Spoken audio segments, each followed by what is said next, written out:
Do you actually use Head and Shoulders? Does your fringe bother you? If the producers called you up and said, "Come on, Strictly," would you do it? Have you always wanted to be a presenter?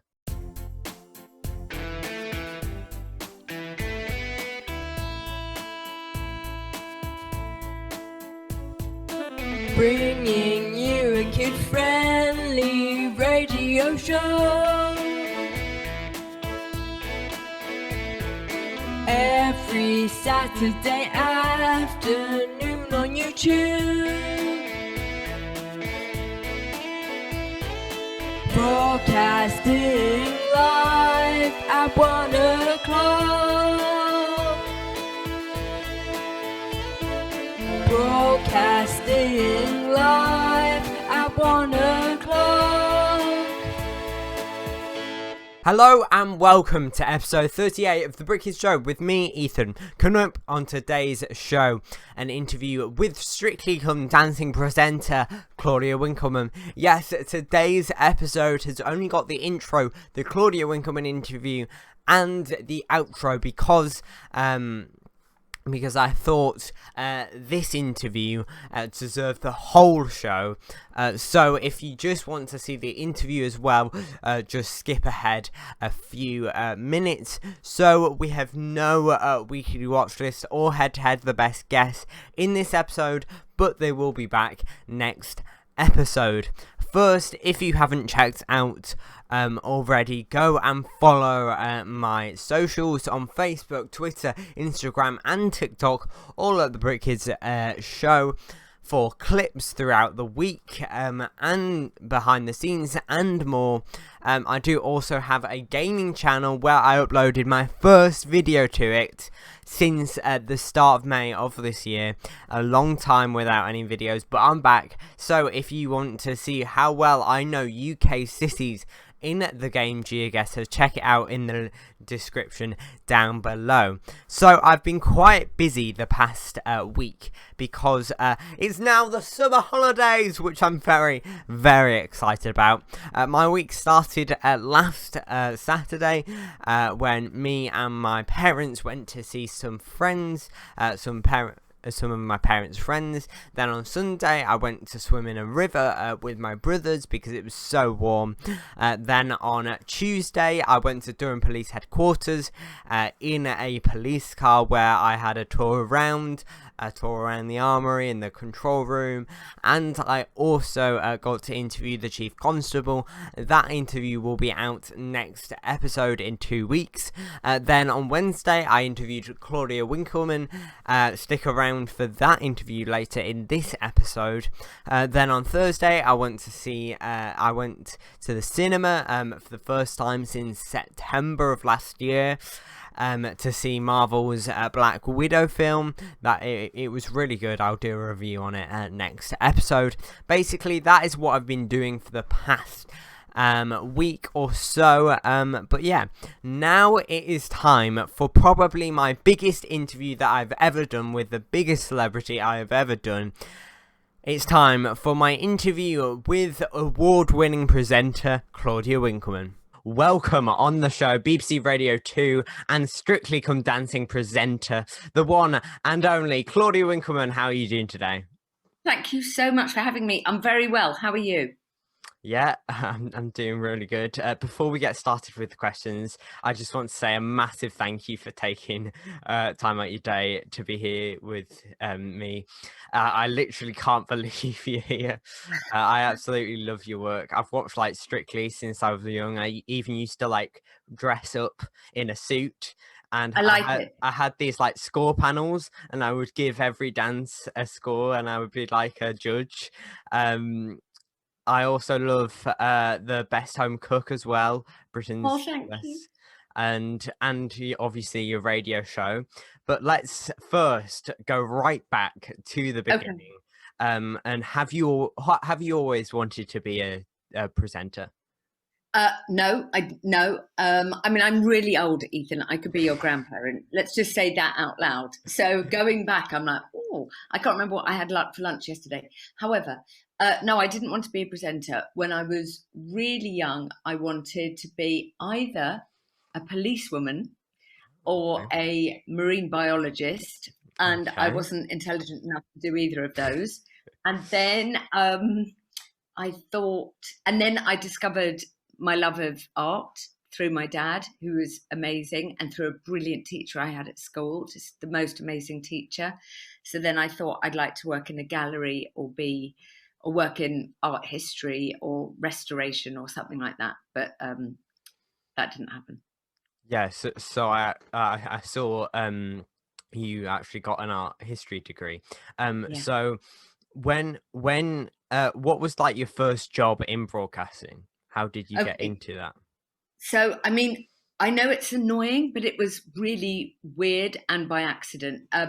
Somebody I knew at university, who was very clever, called Andy, went off, and I didn't even know him that well. And he was working for a production company, and his boss said, "Go and get me an unknown. Like, go and find unknowns. I.e., people that you haven't seen on telly."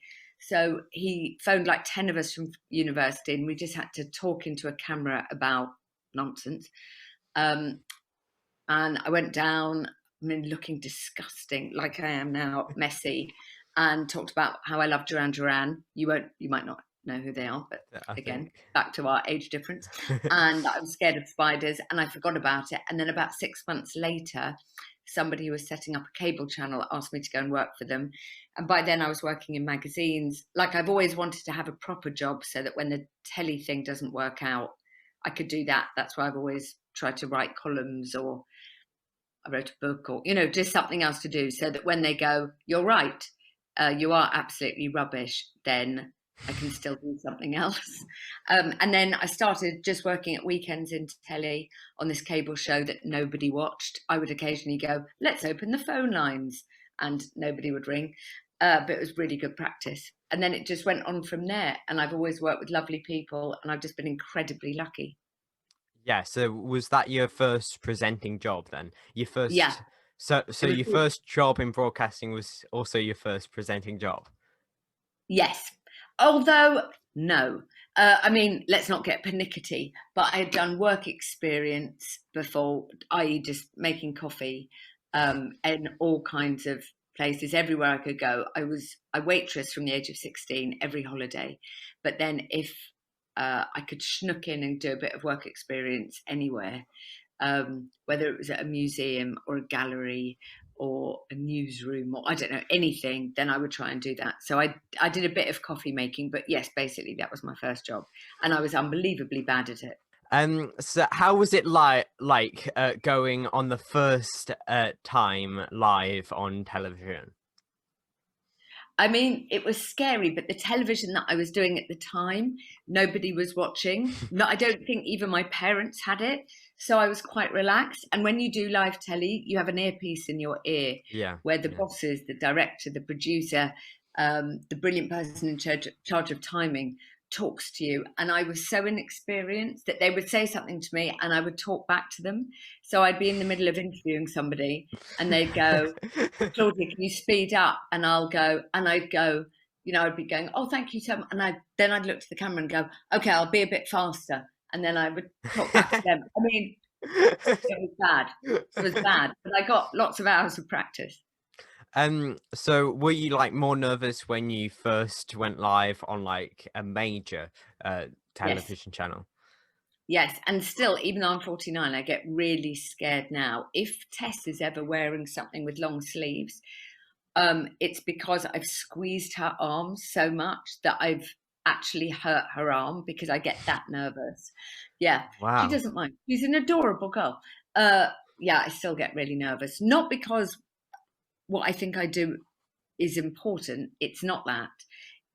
It's just that I don't want to let everybody down. If I mess up, that would be bad. So it's more for the lovely people in my ear and the whole crew and everyone in production.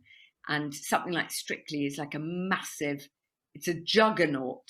And what I do is a miniature part of it, but everything is timed. You need to have the time for the dancers, the time for Dave Arch, the time for the judges, the time for them to get up to my area, the time for Tess to be able to chat with them, and all of those things. So if I go off on one, then I mess it up for everyone. So that make any sense? Just about responsibility, Yeah, I suppose. yeah. So you continued presenting from doing that first job, but now let's fast forward to when you started presenting Strictly Takes Two, which then went on to presenting the results show of the main show. Then in 2014, you started presenting the main show on the Saturday night as well. So first, what was it like moving from presenting the extra show to presenting one of the biggest shows in TV in the UK? I mean, scary, but I loved It Takes Two. It Takes Two was one of the best jobs I've ever had in my life. We were like a little family. I think I was pregnant twice on it.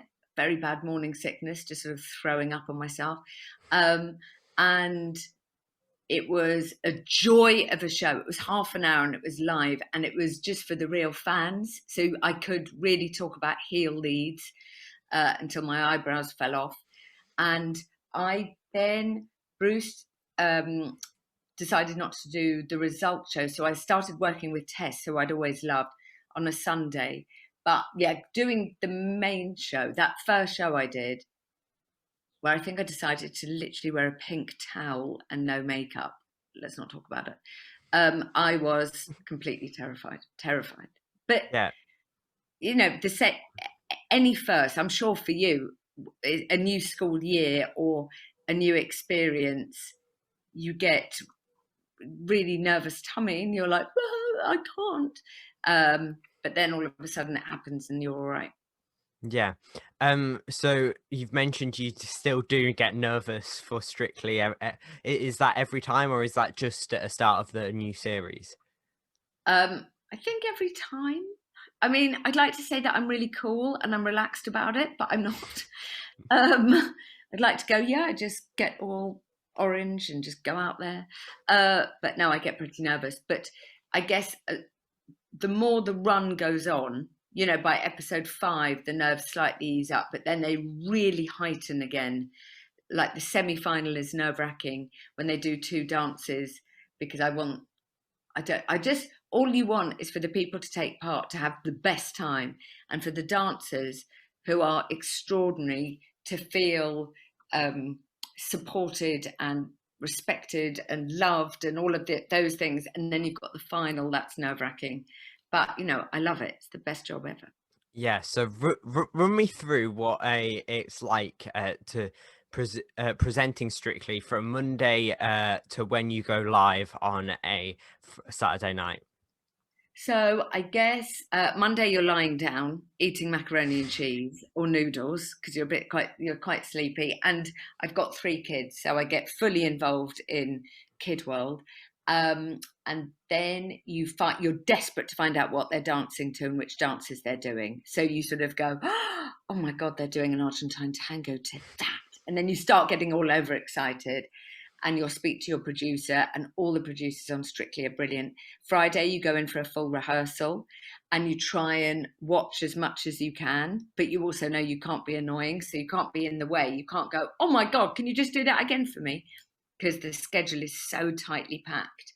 And then you get up first thing on Saturday, and then you get there, and then you do a dress run, and then you go live. And there are certain moments, like Ed Balls did Gangnam Style. There are certain dances, or Alicia Dixon did, I think, a Viennese waltz that was so beautiful. There are moments when the crew and production and everyone will go, you want to come and see this? And then you get so excited because you know people are going to watch it on a Saturday night, and you're like, did that really happen? So there's a real build. Then you do the live show. Then we go into Tessa's room, where we lie down on the floor and eat enough pizza to, I don't know, to feed 17 rugby teams. And then we talk about the show. Then I'll have 7 Diet 7-Ups and then go home. And then Sunday, full family day. And that's when I try and make my kids do their homework. And we eat a lot of roast potatoes. And you mentioned in one of your This Morning interviews you like your sleep. So how is it like on a Strictly Saturday at night when you have to do the live show, then come on, Claudia. We all know that you record the results show No for comment. the Sunday after the live show, even though you make an effort to get changed to seem like it's a whole different show. All of that No comment on all of that. No, we go in on a Sunday, obviously. I sleep a lot in the week, and I'm a big believer of naps. You don't need naps yet. You're young, but I really love them. I'm going to have a nap. Well, after this, I've got to do some work, but then I might just close my eyes for 20 minutes. Yeah, and all of that recording and all of that good stuff on the Saturday must make the night quite late. No, we finish when we come off air. You can't get me on. Cannot. You cannot. Oh, Sorry. oh no. Okay. You all seem to have a really good relationship with the celebrities on camera. Do you actually in real life, and do you keep in contact with all the celebs that come on the show? I don't know whether it's not that we don't keep in contact, but yeah, I'll follow them on social media. I'm rubbish on social media and forget to go on. But when I do go on, I'm like, oh, look, Bill and Oti have done a podcast or whatever it is. So I do all of that.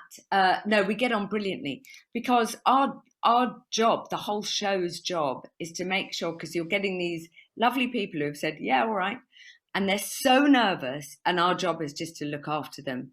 And they all also look after each other, because when you're about to go out and dance in front of X million people and you've never danced before, the only people that you need are other people who are going through the same experience. I mean, not the only, they also need their families and their friends and everything else, but they really look after each other. And the professional dancers are literally the most important part of the entire show, because they walk them through it and look after them throughout.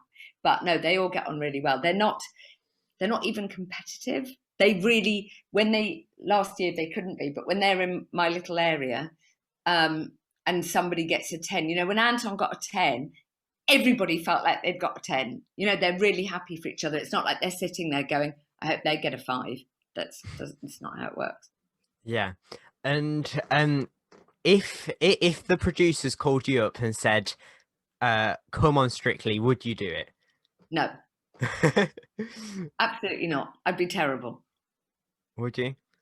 Yeah, I'd be terrible. I'd be terrible at home cook as well. But you've got all of that experience because you've seen so many people dance. No, but watching is very different from doing, as we know, Ethan. I also like watching people climb the Grand Canyon, but I wouldn't have a go. Yeah. But if you said you would do it, who would you want your partner to be? This is very difficult. Because I would feel disloyal. I love Johannes. I love Giovanni. I love Katya. I love Karen. I love Tess. I think my partner would have to be Tess. It would make a good special. The presenters dance instead. So what is your favourite and least favourite thing about presenting Strictly? Oh, my favourite thing is working with that particular team. So Sarah's our boss, then there's Nicola, Nikki's our director. Laughing with them, I mean, properly laughing and being together and feeling like we're just part of this magical, it feels like Christmas. Even though we start in September, it feels like Christmas. I adore that bit. And I also love, and this is going to sound revolting, please don't feel nauseous, I love watching people fall in love with dance. Is that a disgusting thing to say? But, it's really amazing watching, like Bill, just go, oh, I love this. I don't understand. I love this. So that is a privilege. I don't have a least favourite thing. I mean, I'm not very good at walking in high heels. Quite like to do it in a slipper. Just you tell the cameraman, just keep it up. Keep it up. Yeah. Zoom into my face, not my feet. I can't, because I'm standing next to somebody who is double my height. He's a supermodel. Yeah. So what do you do when you're not doing a Strictly series? I mainly follow my kids around and try and lick their eyebrows and try and make them tidy their rooms and try and teach them how to make a good omelette, which isn't both too runny or too burnt. And I do the school run. I live right in the centre of London, don't have a garden, but I live next to a tube. So I dart around. I see my parents a lot. And I work on Radio 2s on Saturdays. But that's basically it. Yeah, a great lead into my next questions. So you started your Radio 2 show Yeah. at the start of this year, which I have been on, and messed up George Ezra's name. Very difficult name. Yeah, what I he can wants. I can say it fine now. It was just that moment. No, you were perfect. And do you get nervous? Did you get nervous before your first Yeah. show on Radio 2? And do you still get nervous now after you've been doing it for a few months? I got absolutely. I was shaking before the first one, and again, not because what I think I do is like vital. It's just because I'd always listened to Graham. I just felt like a huge honour. You know, I'd feel nervous if you said, "Can you come and help with the gardens at my school?" I'd be nervous about that. Anything new is nerve-wracking for me, because basically I just stay in and nap and follow the kids around. We've established that, and now, yeah, I still get a bit nervous, but I use those nerves. I don't think nerves are bad. I used to get nervous before finals, before A levels, before GCSE. If I wasn't nervous, I would be a bit flat. I quite like a bit of jumpy, but then once I'm in it, I mean, I love that show. I absolutely love it, and you play great music. Or I love my music. And do you like presenting TV or radio more? I like them both. I can't choose. I can't choose. It's difficult. They use different parts of my brain. This week, I write a column for the Times luck supplement thing. Anyway, and I had to write 800 words about September. And I really enjoyed that.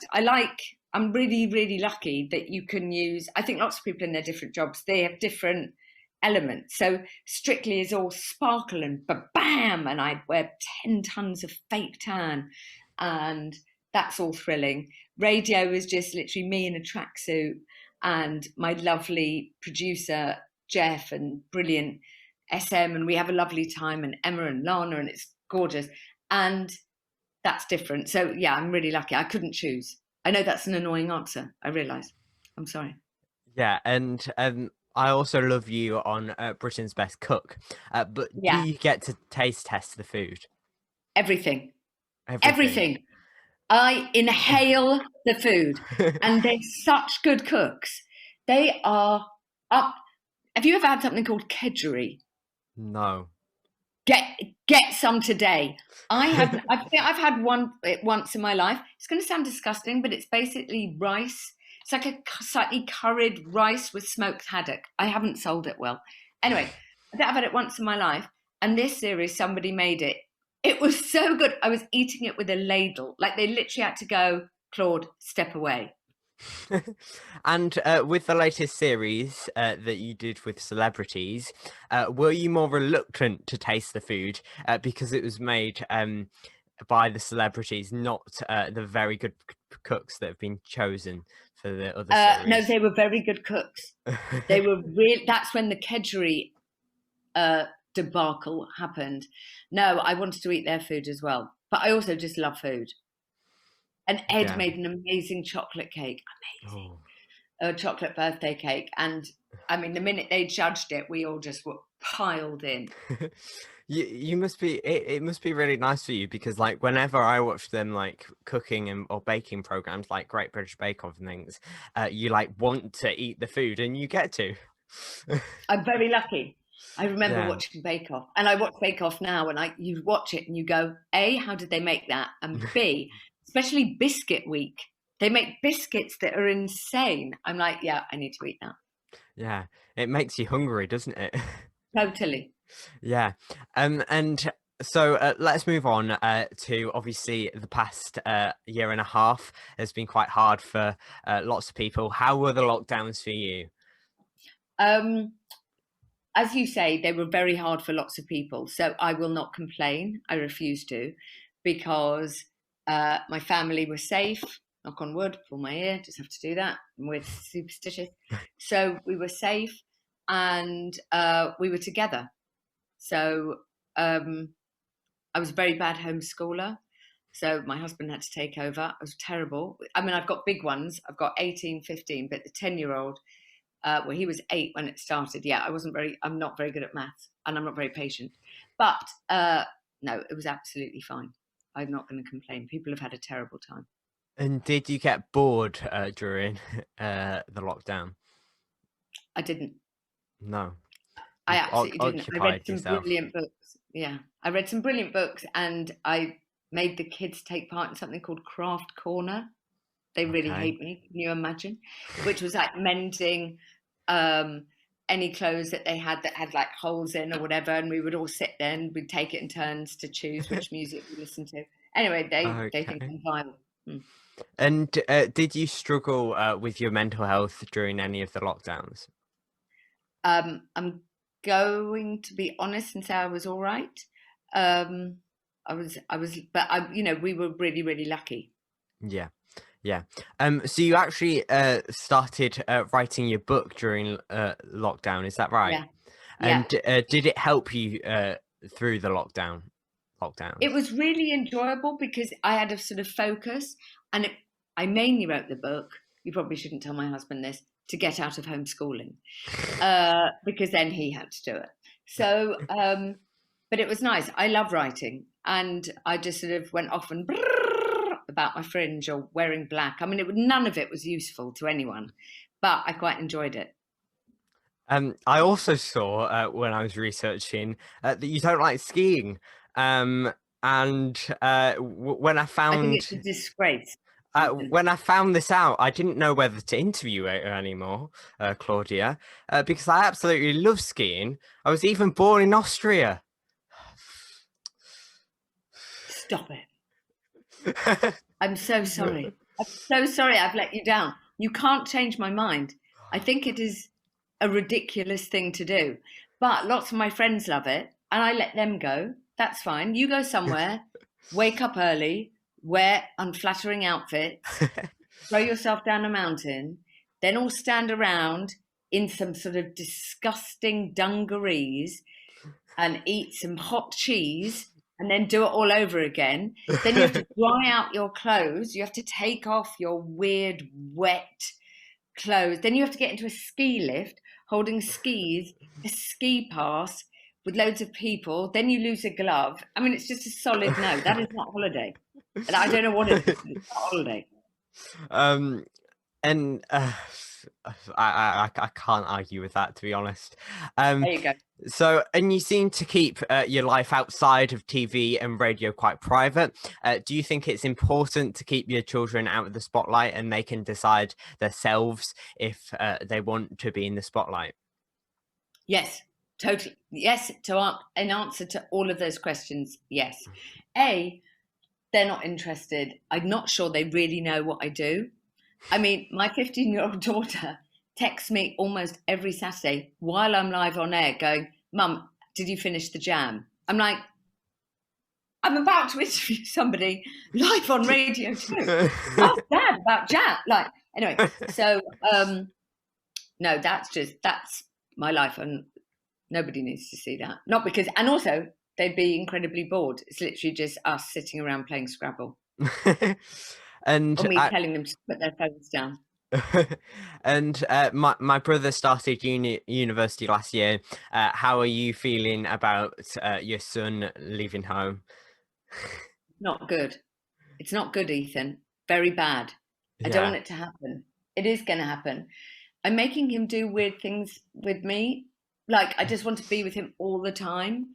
Making the most of it. I'm making the most of it. So I'll do anything he wants. You know, yesterday I was like, let's go for a kebab. Tomorrow we're doing pottery together. I just, I think it's very difficult. I bet it was hard for your mum when your brother left.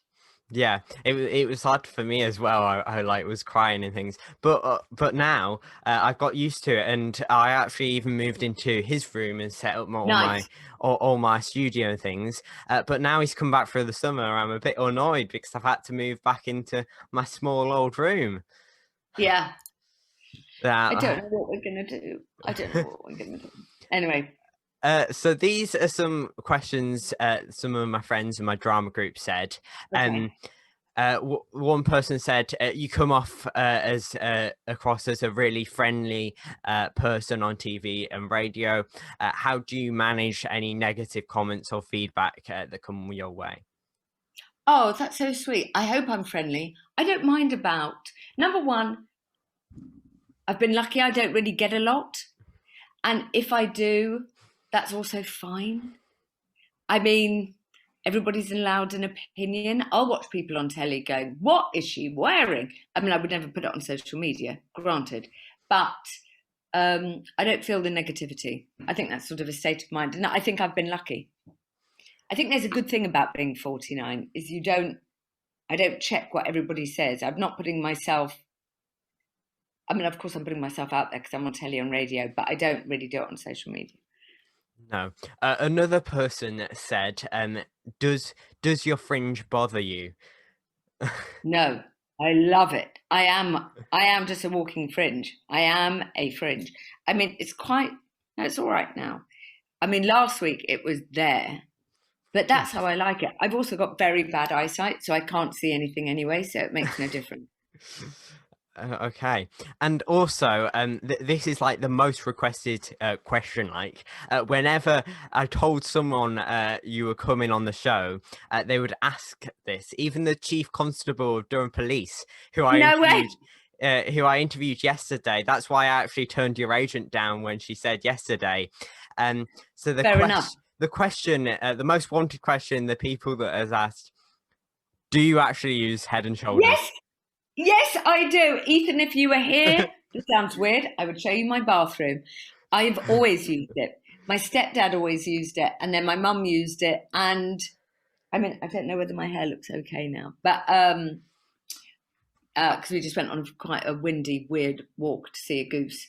That's not code, it was an actual goose.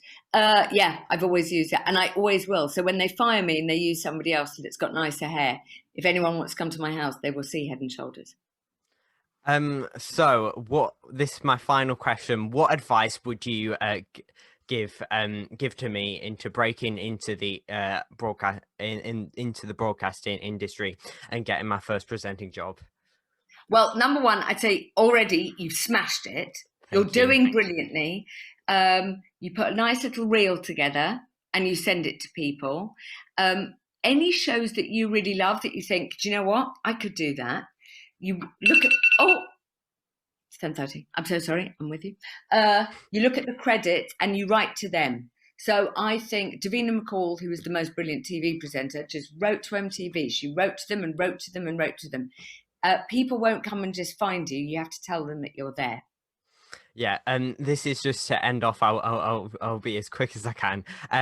I see you. It's going to be hard presenting 2 live shows when Strictly starts, as well as your radio show. Yeah. I would be more than happy to help you present your radio show while you're doing Strictly. You can present it in the other months. Brilliant. We'll sort it out. We'll come to an agreement, Ethan. Yeah, you've got my your agent's got my contact details. So thank you for coming on my show and giving so much time to me. I was also wondering whether any of your celebrity friends would like to come on my show. That would be great and help me out. You've got my contacts again. Done. Just using my opportunities. Yes, clever boy. Ethan, thank you so much for having me on. Thank you. Okay, again, thank you. Enjoy the rest of your day. Thank you, you too. Bye. Bye. Thanks for having me. Bye. Bye. So hopefully you enjoyed that interview with the one and only Claudia Winkleman. I still can't believe I've got her on the show. We all now know the question. She does actually use Head and Shoulders. But I do want to say a massive thank you to Claudia Winkleman for taking time out of her day to talk to me and hopefully posting it on her socials.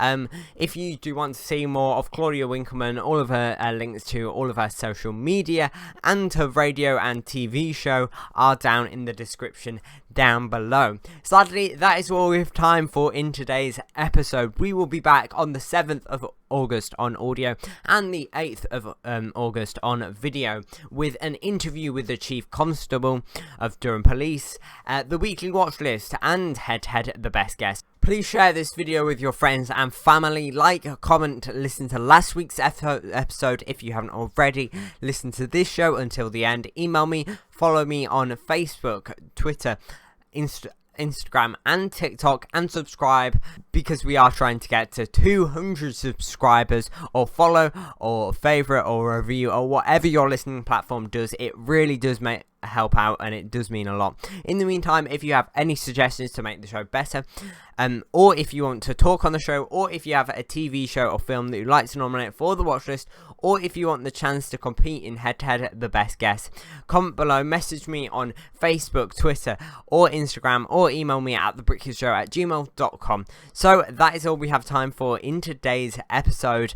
We will be back on the 7th of August on audio and the 8th of August on video at the same time, but for now, goodbye.